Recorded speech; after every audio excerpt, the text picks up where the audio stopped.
ಜಿಲ್ಲಾಧಿಕಾರಿ ಪ್ರಭುರವರು ಇಂದು ಶಿಡ್ಲಘಟ್ಟ ತಾಲೂಕು ಕಚೇರಿಗೆ ಭೇಟಿ ನೀಡಿ ವಿವಿಧ ಇಲಾಖೆಗಳ ಜೊತೆಗೆ ಪೌತಿ ಖಾತೆ, ಪೋಡಿ ಸರ್ವೆ, ರೆಕಾರ್ಡ್ ರೂಮ್ನಲ್ಲಿ ಹಳೆಯ ದಾಖಲೆಗಳನ್ನು ಸ್ಕ್ಯಾನ್, ದೃಢೀಕರಣ, ಜೋಡಿ ಗ್ರಾಮಗಳಿಗೆ ಹೊಸ ಆರ್ಟಿಸಿ ನಂಬರ್ ಮತ್ತು 125 ಗುರುತಿಸಲ್ಪಡುವ ಕಾರ್ಯ ಶೀಘ್ರವಾಗಿ ಸಾರ್ವಜನಿಕ ಕೆಲಸ ಕಾರ್ಯಗಳನ್ನು ನಿರ್ವಹಿಸಲು ಸೂಚನೆ ಕೊಟ್ಟರು. ಸಾರ್ವಜನಿಕರಿಂದ ಅಹವಾಲು ಸ್ವೀಕರಿಸಿದರು. ಸಾರ್ವಜನಿಕ ಆಸ್ಪತ್ರೆಯ ಮತ್ತು ಜಿಲ್ಲಾ ಆಸ್ಪತ್ರೆಯಲ್ಲಿ ಚಿಕಿತ್ಸೆ ಇಲ್ಲದೆ ಪರದಾಡುವ ಸಾರ್ವಜನಿಕರ ಕುರಿತು ಮನವರಿಕೆ ಮಾಡಿದ ನಂತರ ತಕ್ಷಣ ಡಿಎಚ್ಒ ಅವರನ್ನು ಮೊಬೈಲ್ ಕರೆಗೆ ತೆಗೆದುಕೊಂಡು ಇಂದಿನ ಆಸ್ಪತ್ರೆಗಳ ಸ್ಥಿತಿಯನ್ನು ತಿಳಿಸಿ ಮಾತನಾಡಿದರು. ಕೆಐಎಡಿಬಿ ವಿಚಾರವಾಗಿ ರೈತರು ಪರ ವಿರೋಧದಲ್ಲಿ ಧರಣಿ ಮಾಡ್ತಿರೋದ ಬಗ್ಗೆ ಕೇಳಿದಾಗ ಇದು ಕೇಂದ್ರ ಹಾಗೂ ರಾಜ್ಯ ಸರ್ಕಾರಗಳಿಗೆ ಸಂಬಂಧಿಸಿದ ವಿಚಾರವಾದ್ದರಿಂದ ನಮ್ಮ ಕೈಯಲ್ಲಿ ಏನೂ ಇಲ್ಲ. ಹೋರಾಟ ಮಾಡ್ತಿರುವ ರೈತರ ಬಳಿ ಈಗಾಗಲೇ ನಾವು ಸಿಇಒ ಮತ್ತು ಎಸಿ ಅವರು ಮನವರಿಕೆ ಮಾಡಿಸಿದ್ದೇವೆ ಅಂತ ತಿಳಿಸಿದರು.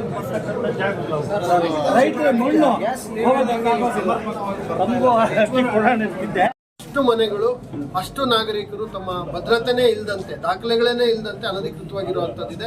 ಅಷ್ಟೂ ಜನರಿಗೆ ಮುಂದಿನ ಒಂದು 8 ತಿಂಗಳು 1 ವರ್ಷದೊಳಗಡೆ ಅವರೆಲ್ಲರಿಗೂ ಕೂಡ ನೈಜ ಮಾಲೀಕತ್ವ ಕೊಡ್ತೀವಿ. ಓನರ್ಶಿಪ್ ಕೊಡೋದ್ರ ಜೊತೆಗೆ ಅವ್ರಿಗೆ ರಿಜಿಸ್ಟರ್ ಮಾಡಿಸ್ತೀವಿ. ಅವರ ಮನೆ ಬಾಗಿಲಿಗೆ ಈ ಸ್ವತ್ತು ಕೊಡಿಸ್ತೀವಿ. ಈಗಾಗಲೇ ಅದು ಸಾಂಕೇತಿಕವಾಗಿ ಮೊನ್ನೆ ಮಾಡಿರೋದು ನಿಮಗೆಲ್ಲ ಗೊತ್ತಿದೆ. ಆ ಕೆಲಸನೂ ಕೂಡ ಮಾಡ್ತೀವಿ. ನಂತರ ಪೌತಿ ಖಾತೆ ಇವತ್ತು ನಾನು ರಿವ್ಯೂ ಮಾಡಿದ್ದೀನಿ. ವಿಲೇಜ್ ಸರ್ಕಲ್ ವೈಸು ನಮ್ಮ 42 ವೃತ್ತಗಳೇನಿದ್ದಾವೆ, ಕಂದಾಯ ವೃತ್ತಗಳು ತಾಲೂಕಿನಲ್ಲಿ ಶಿಡ್ಲಘಟ್ಟದಲ್ಲಿ ಪ್ರತಿ ವೃತ್ತವಾರು ರಿವ್ಯೂ ಮಾಡಿದ್ದೀನಿ. ಪೌತಿ ಖಾತೆ ಕೂಡ ನಮಗೆ ಭಾಳ ದೊಡ್ಡ ಆದ್ಯತೆ. ಜಿಲ್ಲೆಯಲ್ಲಿ ಸುಮಾರು 2.5 ಲಕ್ಷ ಜನ RTCದಾರರು ಮರಣ ಹೊಂದಿದ್ರು ಕೂಡ ಅವ್ರ ಮಕ್ಕಳಿಗೆ ಖಾತೆಗಳು ಕಾರಣಾಂತರದಿಂದ ಆಗಿಲ್ಲ. ಈಗ 3 ಜನ ಅಣ್ಣ ತಮ್ಮಗಳಿದ್ರೆ ಅವರು ಸೌಹಾರ್ದಯುತವಾಗಿ ಬಗೆಹರಿಸ್ಕೊಂಡು ಒಂದು ರಿಜಿಸ್ಟರ್ ದಾಖಲೆ ಮಾಡಿಕೊಂಡ್ರೆ ಅವ್ರಿಗೆ ನಾವು ಮಾಡಿಕೊಡ್ಬೋದು. ಈಗ ಅವರು ಹೆಣ್ಮಕ್ಳಿಗೆ ಕೊಡಬೇಕಾಗುತ್ತೆ, ಭಾಗ ಮಾಡಬೇಕಾಗುತ್ತೆ. ಇವೆಲ್ಲ ಇಟ್ಕೊಂಡು ಅವ್ರು ಭಾಗನೇ ಆಗೋಕ್ಕೆ ಇಷ್ಟ ಇಲ್ಲ. ಆ ಥರದ ಪ್ರಕರಣಗಳು ಕೂಡ ಇದ್ದಾವೆ. ಅವೆಲ್ಲ ಏನೇ ಇದ್ರು ಈಗ ಸರ್ಕಾರ ತೀರ್ಮಾನ ಮಾಡಿದೆ. ಸಮಸ್ಯೆ ಇದ್ದರೆ ಜಂಟಿ ಖಾತೆ ಮಾಡಿ ಅಂತೇಳಿ ಸೂಚನೆ ಇದೆ. ಯಾರಿಗಾದ್ರೂ ಅವರು ಅನ್ಯೋನ್ಯವಾಗಿ ಅಣ್ಣ ತಮ್ಮಗಳು ಕೂತ್ಕೊಂಡು, ಅಕ್ಕ ತಂಗಿಯರೆಲ್ಲ ಕೂತ್ಕೊಂಡು, ಆ ಕುಟುಂಬದವ್ರು ಕೂತ್ಕೊಂಡು ಸೌಹಾರ್ದಯುತವಾಗಿ ಬಗೆಹರಿಸ್ಕೊಂಡಿಲ್ಲ ಅಂದರೆ ಜಂಟಿ ಖಾತೆ ಮಾಡ್ತೀವಿ. ಇಲ್ಲ ಅವ್ರು ಬಗೆಹರಿಸ್ಕೊಂಡ್ರೆ ಯಾರ್ಯಾರಿಗೆ ಎಷ್ಟೆಷ್ಟು ಹಕ್ಕು ಬಂದಿದೆ ದೃಢೀಕೃತ ರಿಜಿಸ್ಟರ್ಡ್ ದಾಖಲೆ ಕೊಟ್ಟರೆ ಅದರಂತೆ ಅವ್ರಿಗೆ ಖಾತೆ ಮಾಡ್ಕೊಡ್ತೀವಿ.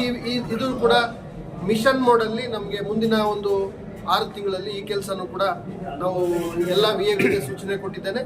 ಪ್ರತಿಯೊಬ್ಬರು ಕೂಡ ಖಂಡಿತವಾಗಿ ತಿಂಗಳಿಗೆ ಕೊಟ್ಟಿರುವಂಥ ಗುರಿ ಏನಿದೆ ಆ ಗುರಿಯನ್ನು ಅವರು ಮುಟ್ಟಬೇಕು, ಸಾಧಿಸಬೇಕು. ಆ ನಿಟ್ಟಿನಲ್ಲಿ ಕೆಲಸ ಮಾಡಬೇಕು. ಜೊತೆಗೆ ಇತರೆ ನಮ್ಮ ಮುಜರಾಯಿ ಇಲಾಖೆಯಲ್ಲಿ ದೇವಾಲಯಗಳಿಗೆ ಅನುದಾನಗಳಿದ್ದಾವೆ, ಅದರ ಮೂಲಕ ಅಭಿವೃದ್ಧಿ ಮಾಡುವಂಥದ್ದು. ಇಡೀ ನಮ್ಮ ಕಂದಾಯ ಇಲಾಖೆಯಲ್ಲಿ ಕ್ಷೇತ್ರದಲ್ಲಾಗಲಿ ತಾಲೂಕು ಕಚೇರಿನಲ್ಲಾಗಲಿ ನಾಗರಿಕರಿಗೆ ನಾನು ವಿನಂತಿ ಮಾಡ್ತೀನಿ, ತಮ್ಮ ಮೂಲಕ ಯಾವುದೇ ಅರ್ಜಿ ಕೊಟ್ಟರೆ ಈ ಆಫೀಸ್ ಅಂತ ಈಗಾಗಲೇ ಜಾರಿಗೆ ತಂದಿದ್ದೀವಿ. ಒಂದು ಅರ್ಜಿನ ಕೊಟ್ಟು ಎಲ್ಲೋ ಬಂದು ಸೆಕ್ಷನಲ್ಲಿ ಕೊಟ್ಟು ದಾಖಲೆಗಳನ್ನು ಕೊಟ್ಟು ಹೋಗ್ಬಿಟ್ರೆ ಆ ದಾಖಲೆ ಅರ್ಜಿ ಏನಾಯಿತು ಅಂತೇಳಿ ಯಾರೂ ಅದನ್ನು ಪರಿಶೀಲನೆ ಮಾಡೋಕ್ಕಾಗೋದಿಲ್ಲ.